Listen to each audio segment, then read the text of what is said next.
Here are 10 things that you may not have known about the new Ineos Grenadier. Haunting origins.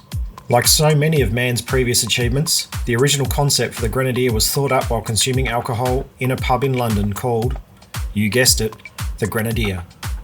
Conceived in a pub, named after a pub, it simply has to be the ultimate bloke's machine.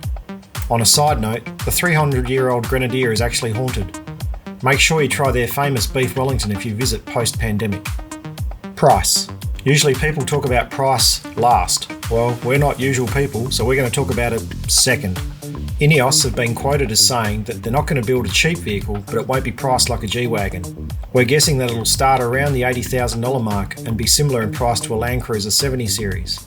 Speaking of the 70 series, we're getting unconfirmed rumours that the 70 series could be discontinued.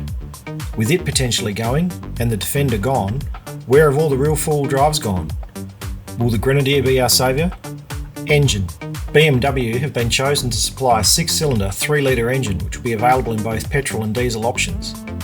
With BMW's proven 11-year history with this engine and the plethora of engineering awards it's received over the years, the choice was simple.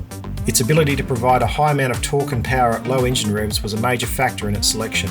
The retuning and calibration process is a 2 to 3 year exercise, with over 1.8 million kilometres being travelled to ensure that the engine is exactly matched to the Grenadier. A helping hand. Ineos have employed the services of Megna Steyr, an Austrian company who work with pretty much all of the world's vehicle manufacturers, including Bobby's favourite Indian car company, Mahindra. They even consult for heavy machinery manufacturers such as Cummins, Samsung, Volvo and John Deere. With over 100 years experience building rugged machinery, they look to be the ideal choice for working on the Grenadier. The brief that they got for the Grenadier was constant traction, maximum ground clearance and high axle articulation to ensure it could go wherever you need it to. Megna engineers have deconstructed some of the world's best suspension currently in the market and have redesigned it, selecting coil springs with heavy-duty dampeners as their ultimate choice. Retuning of the engine and suspension falls to Megna. Legal fight. Is it a Defender? Well, legally not. This week, a court dismissed Land Rover's appeal of the UK Intellectual Property Office's decision that not everyone knows or cares what the original Defender looked like.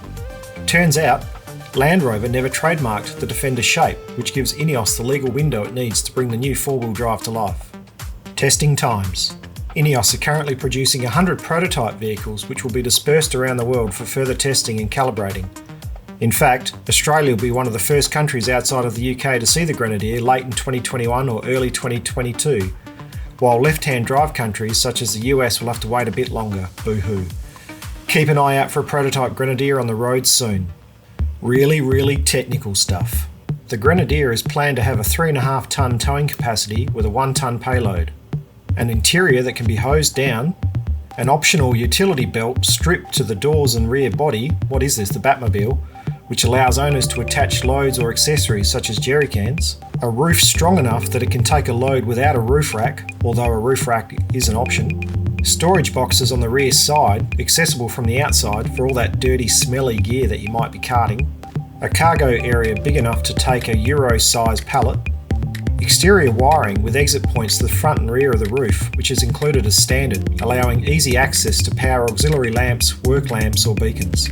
Front and rear light assemblies that are all the same, which means you don't have to buy a left and a right to make parts delivery easier, and a front bumper you can sit on.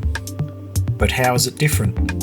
It's a rugged, utilitarian machine aimed at agricultural types, lifestyle customers and hardcore off-roaders with no carpet, hard surfaces. Eat sausage rolls for breakfast while driving and spill that pastry everywhere. Just hose out the cab when you're done. But wait, there's more. A dual cab version is also in development, but no news on a single cab yet. Give us Australians some time and I'm sure we'll have a plan to cut them down into extra cabs with huge trays. Whatever the model, it's permanent four-wheel drive with a manual high-low range selection and manual diff lock. The French connection. In a statement on their website, Ineos have confirmed that they are in discussions with Mercedes-Benz to acquire a production facility in Hamburg, France, to produce the Grenadier. Seen as an alternative to building its own plants, this opportunity comes as a result of the COVID-19 pandemic on the international automotive industry. What do you think of the Grenadier? Will you buy one when they hit the market, or will you stick to what you know? Give us your feedback below. If you like four-wheel drive news, then be sure to subscribe. Four-wheel drive news is brought to you by Western Four-Wheel Driver.